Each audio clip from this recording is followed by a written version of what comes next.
Slay at the studio. Get him courtside somewhere this month so that he can get out and call some games, and we can all participate in all the festivities that Ron Slay likes to bring to the table. Good start for the Southeastern Conference, though. Make no mistake about that, Dave. With what has happened, Florida State here, it's a bit of a different story in the midst of a 9-0 run, but a 5-0 advantage. Leonard Hamilton would love to change that here tonight. Yeah, we've talked about the ACC has a huge opportunity to improve their non-conference resume as a whole before entering conference play, whereas the SEC is trying to solidify really a historic non-conference that would, if you're an SEC team, We're live at the Peach Marriage Assembly Center in Baton Rouge, Louisiana. Quality win opportunities, the key metric that the NCAA selection committee looks at. Bailey baseline against Bol Bol. Let's try it again. Contact, no whistle. Off the big Miller. Off with a mid-range. The irony of this game here in the SEC-ACC Challenge, the low losses by these two programs this year. For Florida State, it came against an SEC team in Florida. And for LSU, a team from the SEC, it came against a team out of the Atlantic Coast Conference in Pittsburgh. I think the ACC is a really good conference, but the numbers matter. And they've got to do some work here in the rest of the challenge to improve that. Miller was double teamed, the rejection from behind. Sears steps into a triple. Count it. Big bucket for the Tigers. We walked right into that one. And a good find there by Miller.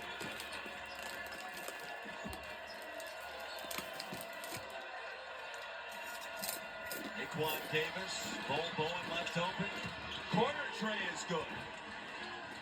Terrific penetration drive, draw the defense, dish it out. Florida State by 7, second triple. 3 minutes to go in the half. And now Bailey was bumped.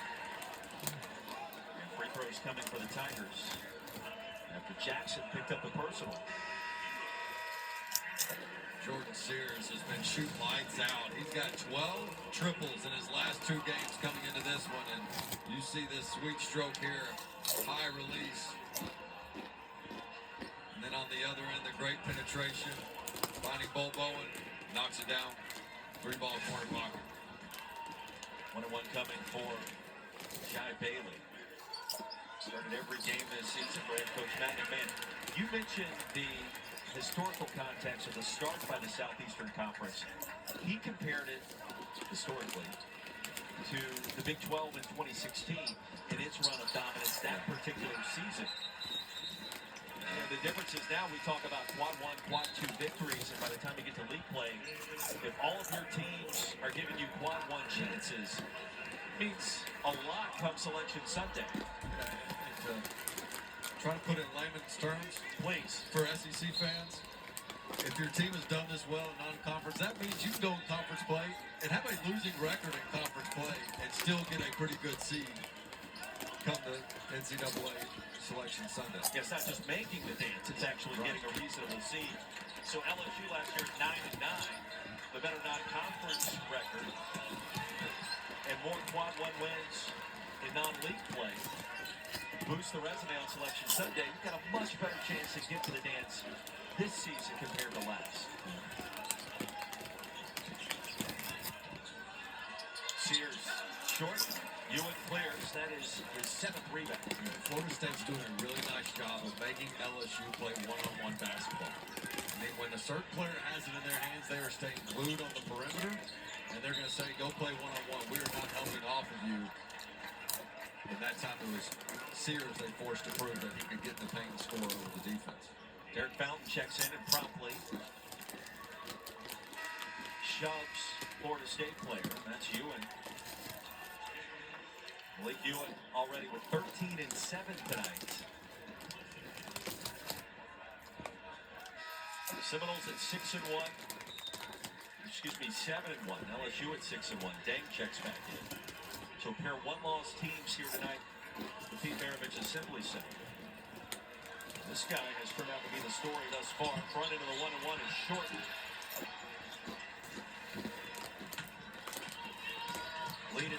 Miller makes it 3. Really nice hesitation there. Florida State all thought he was going to advance, pass it up, kept the dribble alive. Found himself an easy basket. Watkins wide open. Short. Knowles will crash the glass. Tapped out. Back to LSU. Dang unable to haul that rebound in.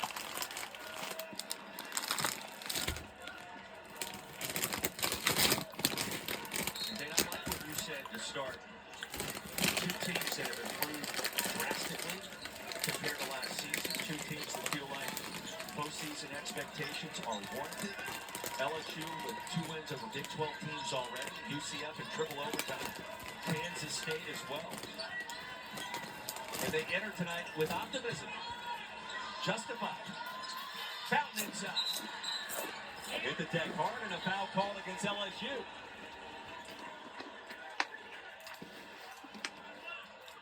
LSU got a good look there. Nice cut by Bailey and an interior pass.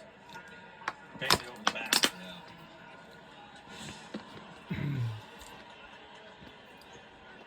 I mean, everybody should be in a good mood this time of year. Non-conference play, only lost 1 game. Who knows what's possible? I think that's all dictated by how your football program is doing. Well, be careful around here. Be careful right now. You know, there have been some moments this year. Both good and maybe not so good. It's to be expected.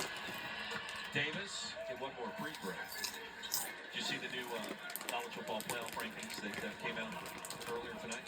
I didn't see them all, but from what I gather, my alma mater, Tennessee, they got on the road at Ohio State. Am I correct? Did I hear that? They're safely in. Most importantly, that's what you care about the most for Josh Heupel's team. The big news, Alabama, and where it is in said rankings, now in position to reach the playoff if chalk holds in the ACC championship game between SMU and Clemson. So the SEC championship game, speaking of football, finally here, SEC Network. SEC Nation will be Saturday, 4 hours pregame coverage to get you ready for Georgia, Texas. Starting at noon, Marty McGee, SEC Nation, 1 hour later.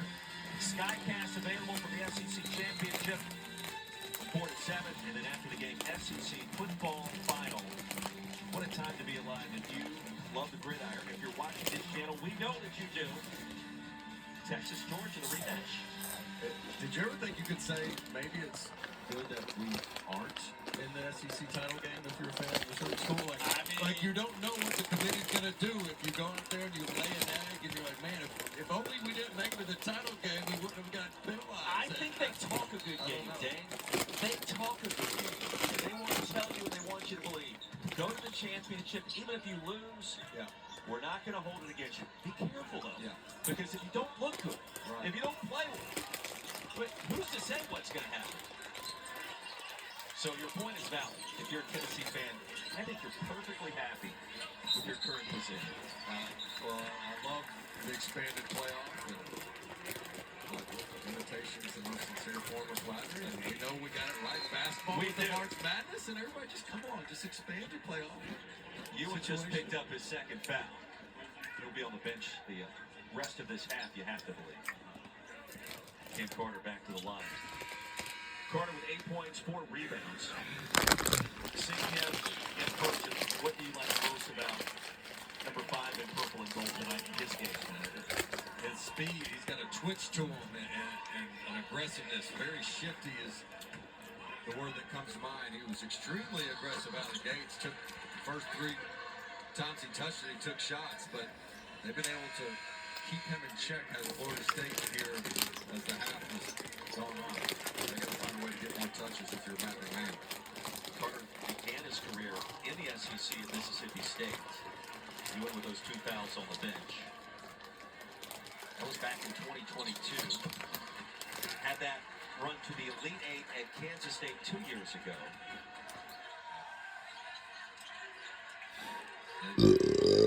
Kansas State transfer.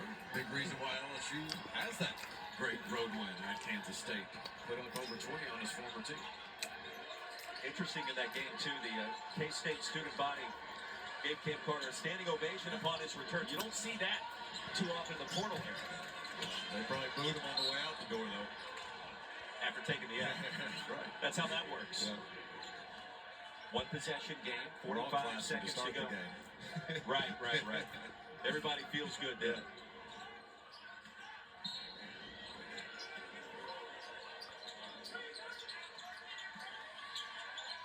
Here's Watkins. Test Fountain. Continue to shoot. Great lob down low. And Malik lost it out of bounds. Well, and that's what happens when Ewing picks up that foul and comes out of the game. They had that same look early in the game with that lob pass from the top of the key with no backside help, and it was an easy 2 points.